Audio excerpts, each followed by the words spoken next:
Բարև ձեզ, Հիսուս Քրիստոսի անունով, այսօր ձեզ կփոխանցեմ, թե ինչու Աստված Եղիային մարմինով տարավ երկինք երկրորդ մասը։ Ուրեմն, երրորդ Հակաբորաց 18-րդ գլուխը նայենք։ Տիրոջ խոսքը եղավ Եղիային երրորդ տարին ասելով, որ գնա Աքաբին երևա։ Եվ Սամարիայում սաստիկ սով էր, անձրև չլինելու պատճառով։ Եվ Եղիան գնաց Աքաբին երևալու։ Եվ ճանապարհին Եղիան հանդիպում է Աբիային։ Աբիան էլ Աքաբի տան դերակացուն էր, որը Տերիցը շատ էր վախենում։ Երբ նա տեսավ Եղիային, ընկավ երեսի վրա եւ ասեց. «Սա դու ես, Տեր իմ Եղիա»։ Նա էլ ասեց. «Ես եմ»։ Գնա Տիրոջդ ասա, թե ահա Եղիա։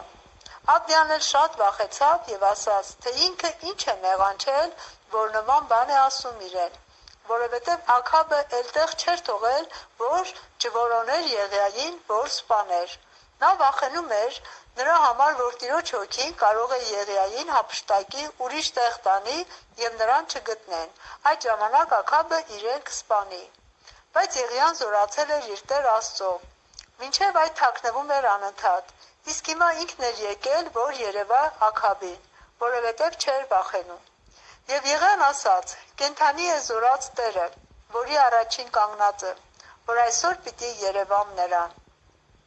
Այս խոսքի մեջ տեսնում ենք, որ Եղիան Տիրոջ զորությունն էր ճանաչել։ Դրա համար ասում էր զորած Տերը, այսինքն պատերազմի զորավորը, առաջնորդը։ Աբդիան էլ ասում է Աքաբին, եւ Աքաբը գնում է Եղիային դիմավորելու։ Երբ որ Աքաբը Եղիային տեսավ, նրան ասեց. «Թե սա դու ես, ով Իսրայելի խանգարողը»։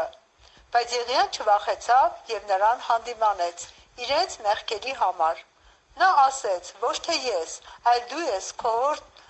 դու եւ քո հորտունն եք խանգարել Իսրայելին ձեր մեղքերի պատճառով»։ Նա ասեց, որ թողել եք Տիրոջ պատվերները եւ գնում եք Բահաղների ետևից։ Եվ Եղիան նրան ասաց, որ բոլոր Բահաղի 450 մարգարեներին եւ Աստարոթի 400 մարգարեներին հավաքի Կարմեղոս սարի վրա։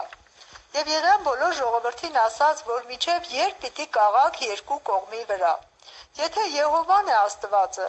նրա ետևից գնացեք, եւ եթե Բահաղն է, նրա ետևից գնացեք։ Եվ ժողովուրդը նրան չպատասխանեց։ Այստեղ տեսնում ենք Եղիայի համարձակությունը, որ չէր վախենում այդպիսի առաջարկ էր անում։ Այսինքն իր հավատքը եւ վստահությունը Աստծո հանդեպ ավելի էր բարձրացել։ Նա ասաց, որ միայն ինքն է մնացել Եհովայի մարգարե, իսկ Բահաղինը 450 հոգի էին։ Նա ասաց, որ ամեն մի կողմը մի զվարակ վերցնի եւ կտորեն եւ դնեն փայտերի վրա, բայց կրակ չդնեն երկու կողմն էլ։ Հետո ասաց, որ դուք առաջ անցեք, կանչեք ձեր Աստծո անունը, իսկ ինքն էլ կկանչե Եհովայի անունը։ Եվ այն Աստվածը, որ կրակով պատասխան տա, նա է ճշմարիտ Աստվածը։ Եվ ժողովուրդը ասացին, որ լավ խոսք է։ Եվ Բահաղի մարգարեները առավոտից մինչև կեսօր բարձր ձայնով բղավում էին, որ Բահաղը պատասխան տար, բայց ոչ ձայն կար, ոչ էլ պատասխան։ Եվ Եղիան նրանց ծաղր էր անում, որ ավելի բարձր կանչեն, միգուցե նա քնած է, կամ զբաղված է, կամ խոր մտածության մեջ է։ Այստեղ տեսնում ենք, որ Եղիան այս առաջարկը Աստծուց էր առել։ Դրա համար այդքան համարձակ եւ հավատքով էր։ Եվ նույնիսկ ծաղրելուց չէր վախենում, ինքն մենակ լինելով։ Նրանք իրենց օրենքի պես կտրտում էին իրենց մարմինները, բայց դարձյալ ոչ մի պատասխան։ Մինչև երեկո նրանք մարգարեանում էին, բայց իզուր։ Այն ժամանակ Եղիան ժողովրդին ասեց, որ իր մոտ կան, եւ նա նորոգեց Տիրոջ սեղանը, որ քանդված էր։ Այստեղ Եղիան իր այդ արարքով Տիրոջ սեղանն է նորոգում, որը քանդված էր։ Այսինքն ժողովուրդը այդ օրը իմացավ, թե ով է ճշմարիտ Աստվածը, որ էլ Բահաղների մարգարեներին տեղ չտան։ Եվ Եղիան իր զոհի վրա նույնիսկ 4 սափոր ջուր լցրեց, 3 անգամ այդպես արեցին։ Եվ երեկոյան զոհի ժամանակին Եղիան աղոթեց իր Աստծուն, ասելով. «Ով Եհովա, Աբրահամի, Իսահակի եւ Իսրայելի Աստվածը, թող այսօր իմացվի, որ դու ես Աստված Իսրայելի մեջ, եւ ես քո ծառան եմ, եւ թե ես քո խոսքովն եմ արել այս բոլոր բաները, եւ դու ետ կդարձնես նրանց սիրտերը,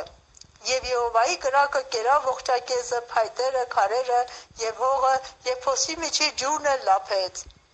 Այստեղ տեսնում ենք, որ սա սովորական կրակ չէր, այլ Սուրբ Հոգու կրակը։ Չէ՞ որ կրակը ջուրի մեջ հանգչում է։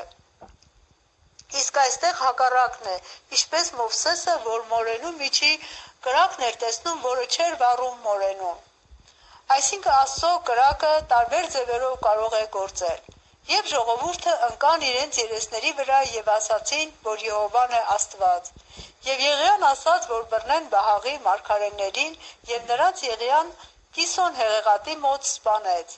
Եվ Եղիան Աքաբին ասաց, որ գնա կեր եւ խմիր, որովհետեւ Անդրևի սաստիկ ձայն կա։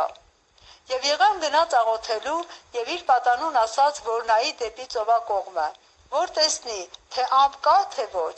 Նա էլ ասաց, որ չկա։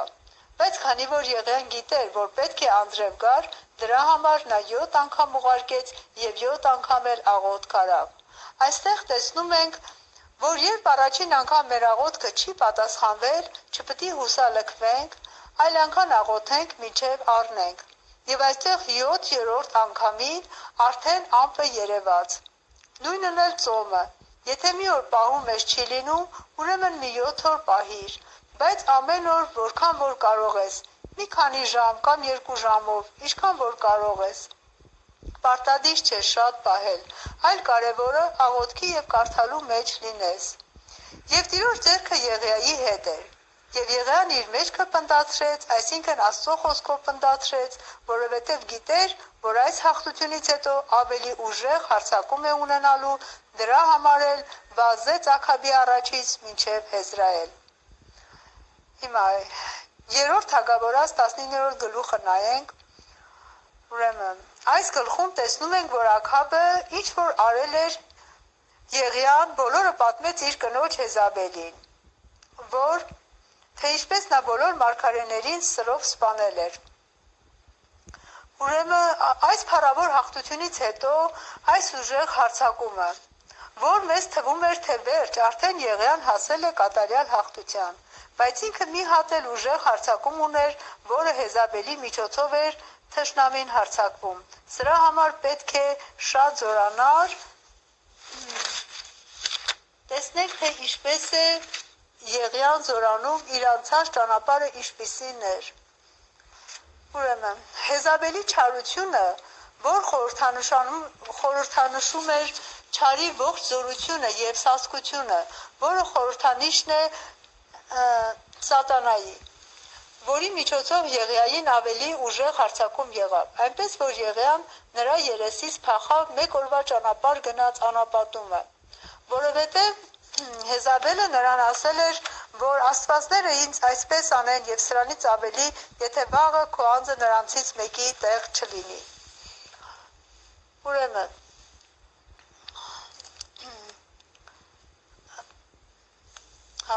այնպես ուրեմն Եղիան նրան երեսից փախավ մեկ օրվա ճանապարհ գնաց անապատումը։ Մեկ օր անապատով անցնելը, այսինքն ոչ թե պետք է ուտեր, ոչ էլ խմեր, այլ Աստծո խոսքով եւ աղոթքով զորանար, որովհետեւ անապատի ճանապարհը շատ դժվար է։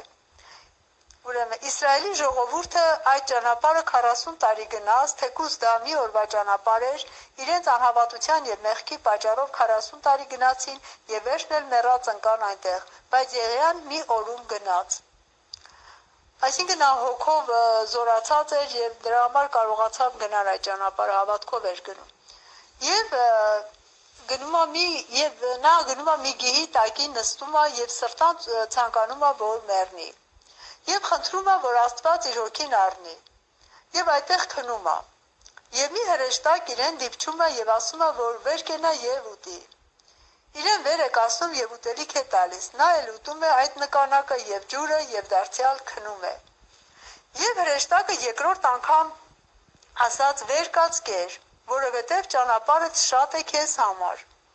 Այս ժամանակ հոգևոր կերակուրը տալիս Եղիային։ Այստեղ հրեշտակն է իրեն օգնում, որովհետև նա այդ 3 ճանապարհներն էլ արդեն անցել էր, իսկ այս ճանապարհը պետք է Աստծո զորությունով անցներ։